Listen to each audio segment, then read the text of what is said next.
Assalamualaikum warahmatullahi wabarakatuh. Anak-anakku sekalian yang dirahmati Allah dan dicintai Allah, hari ini kita akan belajar PAI tentang bab beriman kepada hari akhir. Beriman kepada hari akhir adalah rukun iman yang kelima. Kita tahu bahwasanya rukun iman itu ada 6. Yang kelima itu adalah beriman kepada hari akhir atau hari kiamat. Hari akhir disebut juga hari kiamat. Hari akhir adalah suatu peristiwa di mana seluruh alam semesta akan mengalami kehancuran total dan membinasakan seluruh makhluk kecuali yang sudah dikehendaki oleh Allah Subhanahu wa taala. Makhluk yang terakhir mati adalah malaikat Israel. Allah yang mencabut rohnya malaikat Israel setelah ia bertugas mencabut roh semua makhluk.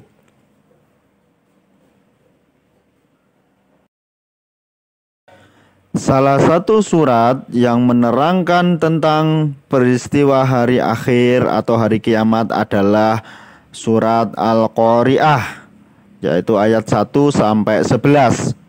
Nah, di sini sudah Ustadz tuliskan surat Al-Qari'ah ayat 1 sampai 11, yang mana ayat 1 sampai 5 menceritakan tentang peristiwa alam, yaitu kejadiannya hari kiamat. Peristiwanya seperti apa diceritakan di ayat 1 sampai ayat 5. Sedangkan ayat 6 sampai ayat 11 menceritakan tentang peristiwa dibangkitkannya manusia dan untuk diperhitungkan segala amal baik dan amal buruknya. Al-Qari'ah. Tahu anak-anak apa artinya Al-Qari'ah? Al-Qari'ah artinya adalah hari kiamat. Allah bertanya pada ayat yang kedua, apakah hari kiamat itu? Lalu Allah bertanya lagi pada ayat yang ketiga, tahukah kamu apakah hari kiamat itu? Dan di ayat yang keempat dijelaskan, hari kiamat yaitu hari di mana manusia berterbangan seperti anai-anai. Anai-anai ini ada yang mengartikan yaitu seperti laron, ya. Dan gunung-gunung berhamburan seperti bulu-bulu yang ditiup angin. Kita tahu jika ada bulu yang berterbangan itu seperti ditiup angin, maka itulah gambaran kelak pada waktu hari kiamat, gunung itu seperti bulu-bulu yang berterbangan. Ayat 1 sampai ayat 5 ini menjelaskan tentang kondisi alam, yaitu pada waktu hari kiamat atau hari akhir yang sangat mengerikan. Jangan sampai kita menemui hari akhir atau hidup di zaman hari akhir atau menemui hari kiamat. Pada ayat yang ke-6, maka adapun orang yang berat timbangannya, siapakah orang yang berat timbangannya? Yaitu orang yang banyak berbuat kebaikan, maka ia akan berada dalam kehidupan yang menyenangkan. Di mana itu kehidupan yang menyenangkan anak-anak? Jelas, itu di surga. Di surga banyak sekali kemewahan, kesenangan yang dapat kita nikmati. Pada ayat 8 Allah menerangkan, sedangkan orang yang ringan timbangannya atau kebaikannya, maka jelas tempatnya adalah di neraka. Neraka mana anak-anak? Allah menjelaskan pada ayat 9, tempat kembalinya adalah neraka Hawiyah. Nah, ada yang bertanya lagi, tahukah kamu apakah Hawiyah itu? Ya, Hawiyah yaitu neraka yang amat sangat panas. Dan neraka Hawiyah ini adalah nama salah satu neraka. Isi kandungan surat Al-Qari'ah secara umum adalah pada ayat 1 sampai 5 menggambarkan tentang kondisi manusia dan alam semesta pada hari kiamat. Kita tahu kondisinya sangat mengerikan. Kita bisa bayangkan gunung-gunung itu akan terbang. Gunung yang tinggi menjulang itu akan terbang dan akan berhamburan, bertabrakan. Sedangkan kita ada di bawahnya. Bagaimana? Sangat mengerikan kan? Sedangkan pada ayat 6 sampai 11 menggambarkan tentang kondisi manusia setelah dibangkitkan, setelah mereka semuanya meninggal sama Allah bangkitkan dan diperhitungkan amal baiknya atau amal buruknya. Di sini semua manusia sibuk dengan timbangannya masing-masing. Orang beriman tidak akan mengalami peristiwa terjadinya hari kiamat. Jadi orang beriman itu tidak akan menemui yang namanya peristiwa hari kiamat yang sangat mengerikan itu. Karena sebelum hari kiamat tiba, Allah SWT mematikan semua orang mukmin atau orang yang beriman. Jadi orang-orang yang soleh, yang berpegang teguh kepada agama Allah, akan Allah matikan dahulu. Sehingga yang mengalami hari kiamat hanyalah orang-orang kafir, yaitu manusia yang paling buruk yang hidup di muka bumi. Naudzubillah min dzalik, jangan sampai kita termasuk manusia yang paling buruk yang hidup di muka bumi. Tanda-tanda kiamat sughroh atau kiamat kecil. Jadi kita akan bahas tentang tanda-tanda kiamat sughroh. Yang pertama yaitu seorang hamba sahaya melahirkan anak. Kemudian anak itu menjadi tuannya atau menjadi majikannya. Ini sama dengan kondisi anak yang durhaka kepada kedua orang tua. Jadi anak-anak jangan sampai orang tua kita jadikan seperti pembantu atau yang kita suruh-suruh, itu jangan sampai ya.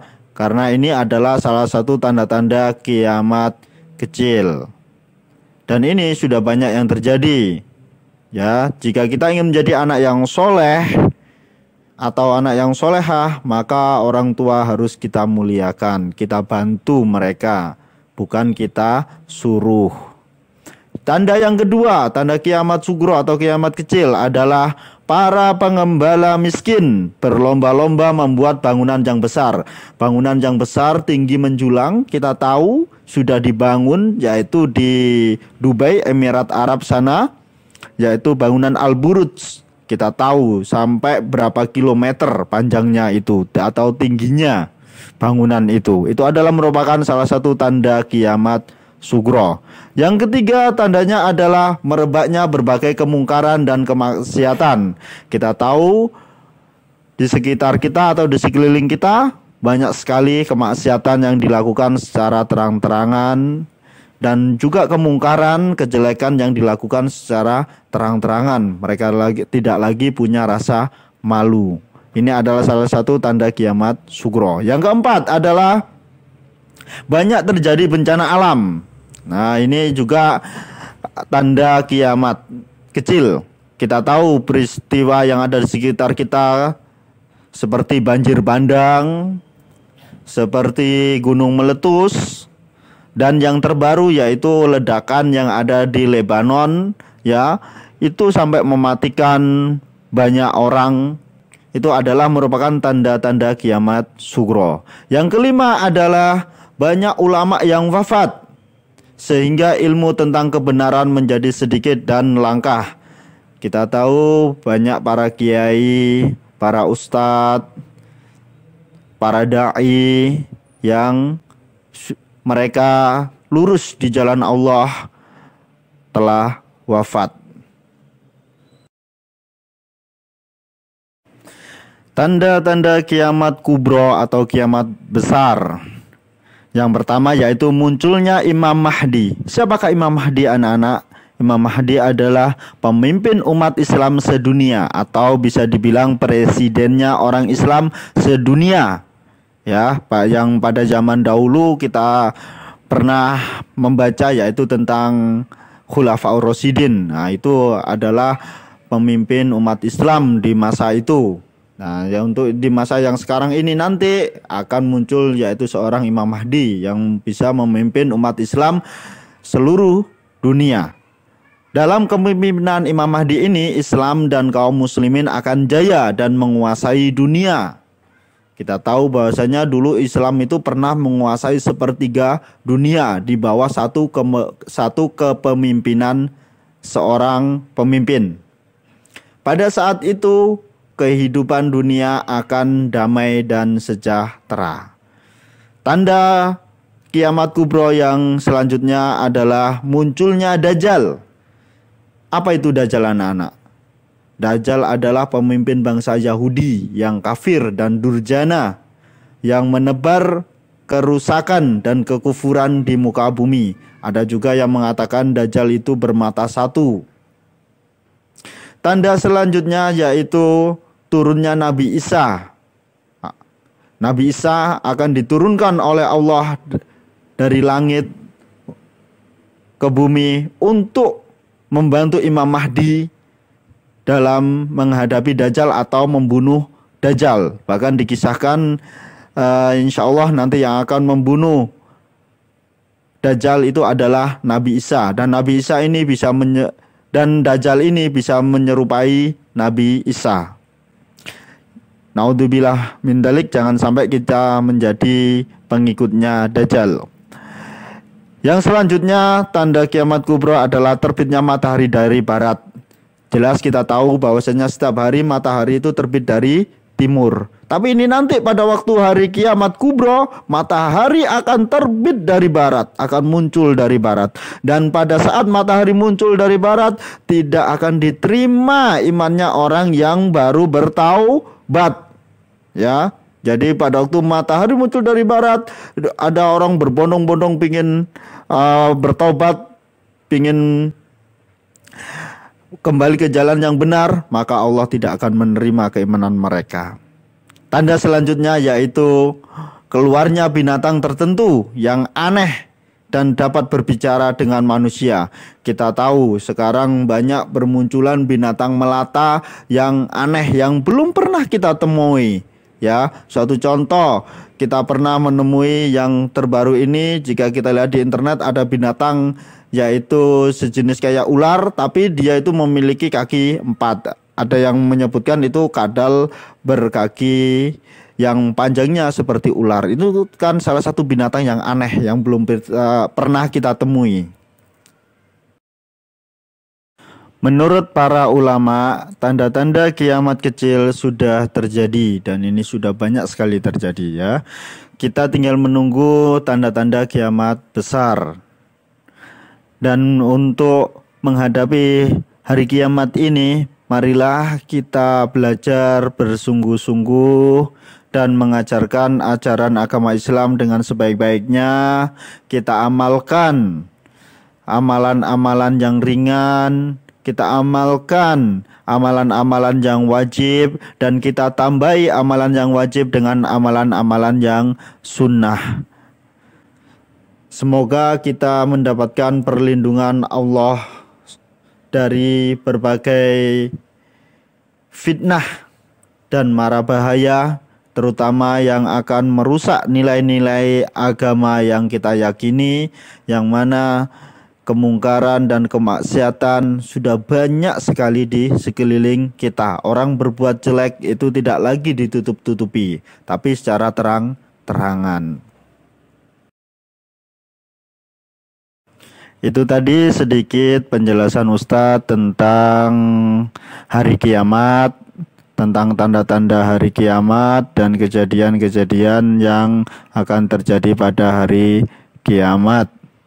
Semoga apa yang Ustadz sampaikan tadi dapat dipahami oleh anak-anak, dan jangan lupa untuk tetap semangat belajar. Akhirul kalam hadza minni wa akhiru da'wana anil hamdulillahi rabbil alamin. Summa assalamualaikum warahmatullahi wabarakatuh. Jangan lupa anak-anak semangat belajar.